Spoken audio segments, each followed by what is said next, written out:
bisa dibuat ekstra puding seperti yang kami lakukan sekarang. Sebenarnya ayamnya sudah tahu mau diberikan apa. Selamat datang di Taji Api, selamat datang di rumah kita. Ketika gugur sang daun, apa daya akar sekalipun cinta. Begitulah kita ketika melihat tingkat fertilitas telur, ternyata embrionya ada yang mati. Kita tidak bisa atau tidak tahu harus mau berbuat apa lagi, padahal harapan kita sebagai seorang peternak sangat tinggi sekali terhadap daya tetas, terhadap tingkat tetas pada telur ayam. Kita tidak bisa berbuat apa-apa karena ini sudah terjadi. Yang bisa kita lakukan adalah menanggulanginya sebelum ini terjadi. Halo, assalamualaikum warahmatullahi wabarakatuh rekan semua, kawan-kawan sobi, saudara-saudara Taji Api. Kali ini kita tetap di kandang dan masih di kandang. Kita akan sedikit mengulas tentang fertilitas telur dan kualitas embrio yang terdapat di dalam telur.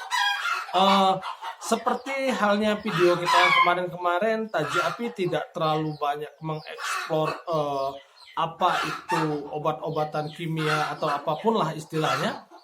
Di sini di Taji Api kebanyakan menggunakan resep-resep tradisional lama, resep-resep tradisional yang pada zaman dahulunya mungkin belum ada kajian ilmiahnya mengapa ini penting dan mengapa ini sangat bagus untuk ternak, terutama ternak ayam dan khususnya ternak ayam hutan merah Sumatera.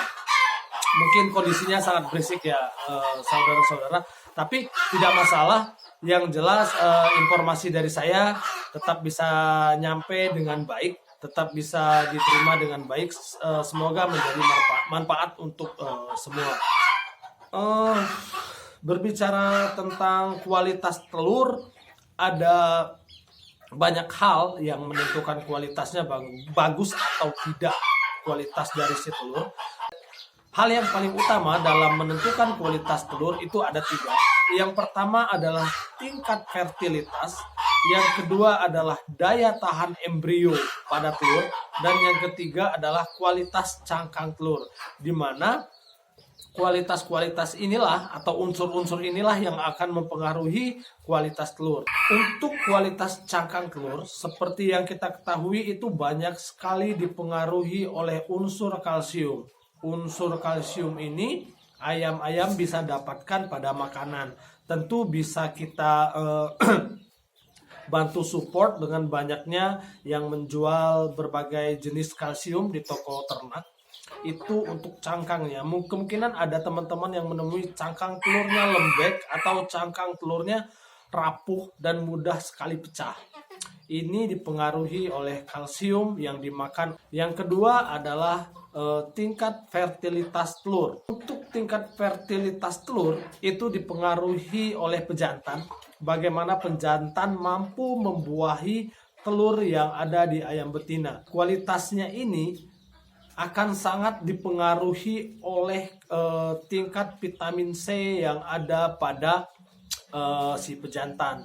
Jadi kualitas makanan mengandung vitamin C yang banyak atau yang bagus atau tidak, ini akan mempengaruhi tingkat fertilitas telur dari si jantan. Ketika si jantan membuahi telurnya, apakah telur itu akan menjadi fertil atau tidak, ini akan dipengaruhi oleh vitamin C yang terkandung pada makanan yang dikonsumsi oleh si pejantan.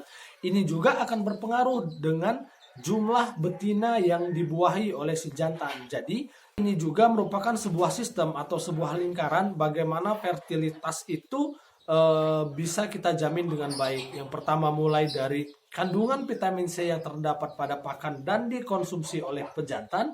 Terus ada berapa betina yang dikawini oleh pejantan sehingga tetap bisa menjaga fertilitas telurnya. Untuk kualitas telur yang ketiga itu ditentukan bagaimana daya tahan embrio ketika berada di dalam telur sang induk. Nah, daya tahan embrio ini sendiri itu ditentukan bagaimana konsumsi vitamin E yang terdapat dalam tubuh sang induk. Jadi vitamin E ini sangat berpengaruh besar terhadap daya tahan embrio.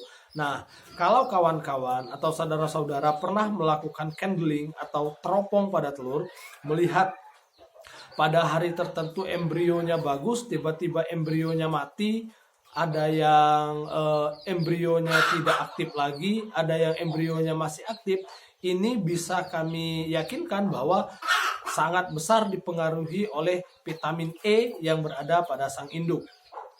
Jadi tidak serta-merta tingkat fertilitas ini atau tingkat daya tahan embrio ini menjadi tanggung jawab dari si pejantan saja. Ada tanggung jawab dari si betina juga melalui vitamin E yang dia konsumsi. Nah, bagaimana Taji Api memberikan solusi terhadap kualitas telur? Taji Api sekali lagi menggunakan resep kuno yang pada zaman dahulunya itu tidak ada riset apapun, dan risetnya baru ada zaman sekarang, sehingga diyakini ini baik untuk ayam dan ini juga sangat bagus untuk kembangan peternakan kita ketika kita mempunyai pacek atau indukan yang kita kejar tingkat fertilitas dan tingkat kualitas dari telurnya. Pakan apakah itu? Ya, ini dia pakannya. Ini toge atau kecambah kacang hijau. Di sini bisa kawan-kawan lihat ya, sebenarnya ayamnya sudah tahu mau diberikan apa dan mereka menunggu diberikan. Kita akan coba berikan. Soal metode pemberian toge atau kecambah ini sebenarnya bisa dicampurkan dengan pakan atau bisa dibuat ekstra puding seperti yang kami lakukan sekarang. Pada video kami sebelumnya kami membuatnya dalam bentuk campuran pakan dan sekarang kita jadikan cemilan dan ekstra puding saja. Sekali lagi saya tekankan, tidak ada yang salah ketika dikonsumsi oleh pejantan dan oleh betina karena masing-masing memiliki fungsi.